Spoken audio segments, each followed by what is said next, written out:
Um, Today's electronics is becoming smaller and smaller. Resistors, capacitors, ICs, and so on, and they become densely populated and very difficult to trace and to actually repair. And imagine one of these chips or semiconductors is gone faulty, shorting, or even on a board like this, let's assume this chip is gone faulty. How the heck do you repair it? Or these diodes over here, these 4 diodes, connected on this, and they're interconnected. Now, how the heck, if one of them goes faulty, or even if you look at it over here, let me just try to zoom. If you look at it over here, this transistor may be shorting, this resistor shorting. How the heck do you, or this diode over there shorting? Here is the surface mount capacitors and so on. How do you actually, if one of them shorts out, how do you actually trace it? It can take you, 10 months to sort of find one component. Oh, well, yes, there is a way, and I'm going to be demoing one of the ways that we use and one of the techniques that we use for sort of tracing the shorts on the board to eliminate. And I'm going to demonstrate it. Let me just zoom over here. What I've done is I took X amount of components and I just soldered them like a capacitor, non-polar capacitor, electrolytic capacitor, diode, resistor, 4148 fast switching diode, rectifying diode, crystal diode, and so on. Okay, immaterial what components you put there. Okay, and basically I soldered them. I've got one track over here and another track over there. If you look at it, on the schematics, you will actually be able to follow. Here is one track. Okay, that's one track. Okay, here is the second track. And between these 2 tracks, I put the different components. Okay, and over here, I'm going to solder and I'm going to simulate this switch. First, I'm going to start over here. Okay, close this switch and find out. And obviously, because all components are connected in parallel, it's going to be very difficult unless you desolder each component. But imagine there are like 100 different components in parallel. How the heck do you sort of measure and determine which one of them is shorting? Well, there is a way. As I said, this is one of the ways. So first, I'm going to measure, okay, and this switch over here is basically this link over here that I'm going to use it as a switch. Okay, both links are off now. There was 2 switches are off. And let's try, of course, I'm going to use my Fluke 179 with a special gadget, which enables me to measure into milliohms, microohms, and even nanoohms. I'll be able to measure. And the difference in resistance will actually pinpoint me to where the short is. And you will see it. It's actually quite amazing. Yet the simple sort of technique that we use, one of the techniques that we use, as I said, the simplest. Okay, let's try right now. These switches, that and switch and that switch, they are off. Okay, now let's measure and see over here.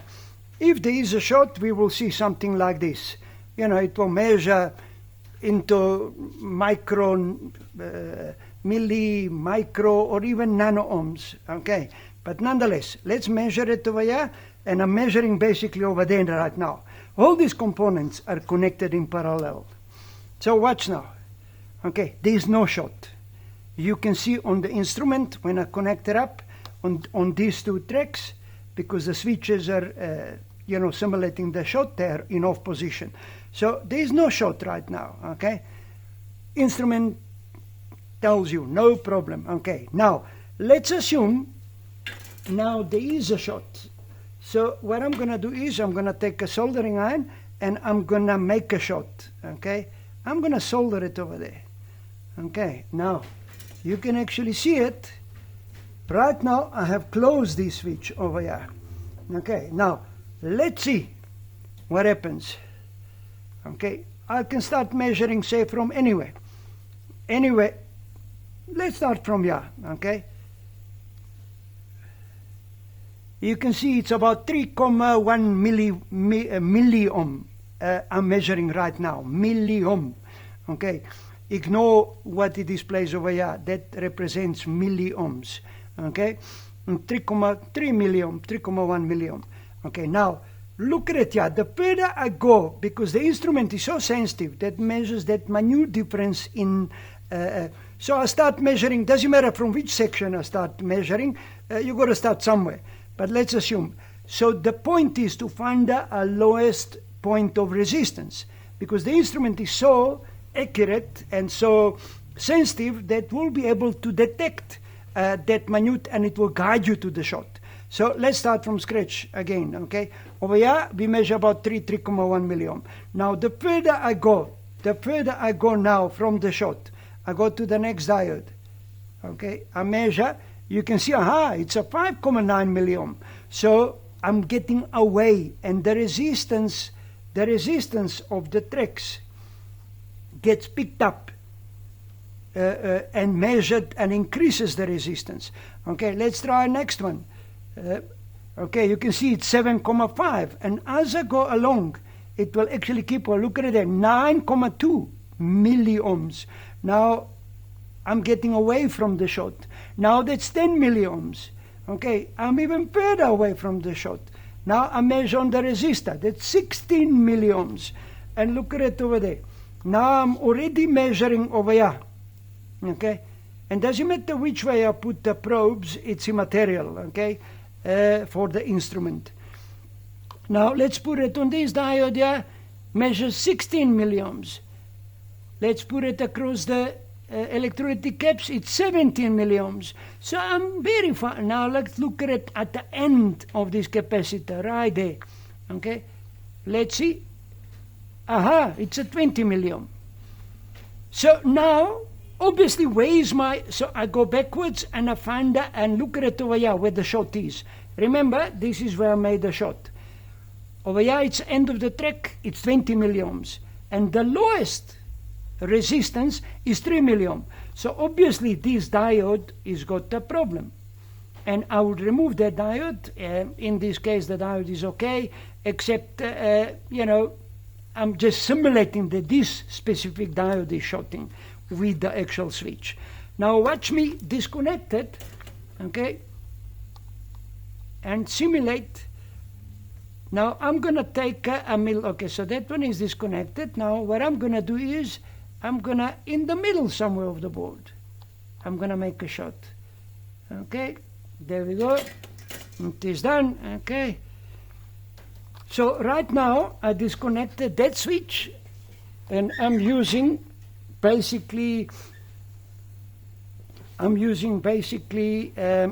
the connection over here, just after this diode, which is 4148. So now I start again over here. Now look at it there. It's a 13. Remember, I gotta find out lowest impedance, and that's where the short originates from. Shortest resistance, impedance, whatever you want to call it, okay, reactance or whatever, okay. Now, if I start from the beginning over here, okay, now because I removed this short here, now I'm measuring all of a sudden higher resistance, 11.8 milliohm. Now I'm getting closer to the actual shot. Now it's lower resistance, 8.1. That means I'm going in the right direction. So over here, highest resistance, bit lower, bit lower, bit lower, bit lower. It must be lowest over here. And then it will keep on increasing as I go further away from the shot. So let's see now again. Closer there. It's a 5.9. Let's go to the actual shot. Okay, 3.2. Okay, let's measure. That's 5.3. I'm again getting away from the shot. Let's try on this resistor. That's about 12 milliohm, somewhere around there. Let's try across this diode. Okay, that's whatever, 12, 14, whatever, okay, if I press it properly. Now let's try at the end of the capacitor, and look at it over there. It's a much higher resistance. It's about 16 milliohm. So that means the short is somewhere here, and here it is, and this is the 3,8 milliohm short. So it would be probably, let's see which, let's assume this short is closer to this diode. Let's measure across this diode, that's 4,7, and let's measure across this diode here, 4,7. So it's right in the middle. But watch now, what I'm going to do is, I'm going to try and simulate it that it's shorting across this diode here. Okay. And let's measure now the actual resistance and see which one of the two is actually shorting.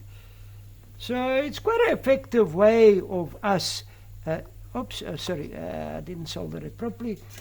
Oh my God, let me just, let's see. I should put bit of a flux, but nonetheless. Okay.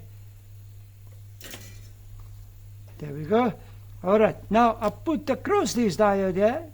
Okay. It measures about, sorry, let me just make a good connection.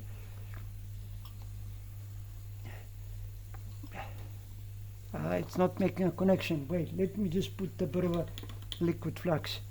It doesn't want to solder. Okay, let's do it this way. Okay. Now it's making a connection. Okay. Now, let's try. That's about 2,8.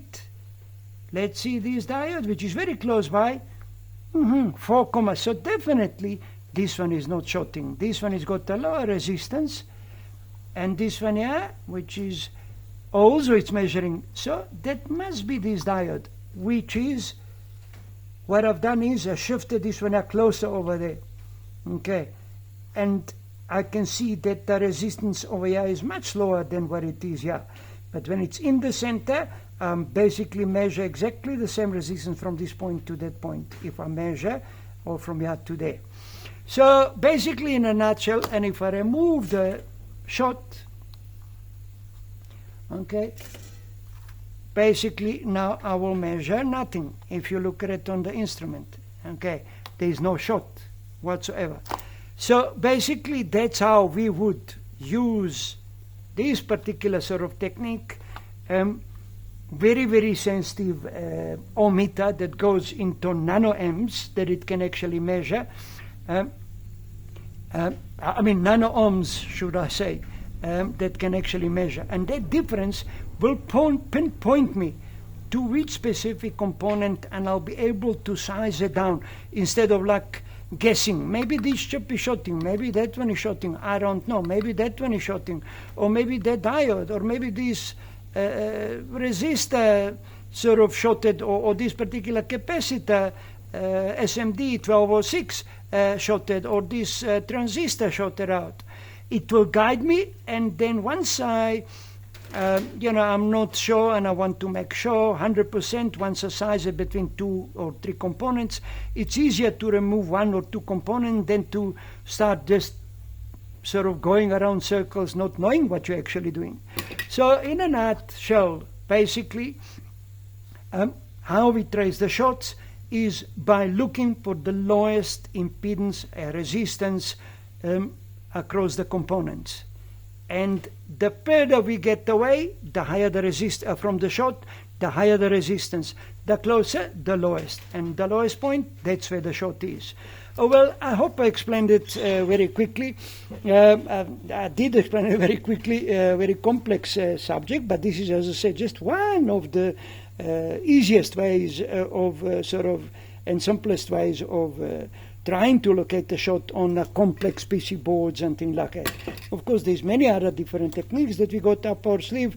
And I hope you enjoyed the video, and it will assist you and explain to you finding shorting component the easy way, Bato's way. I did not invent what you call it.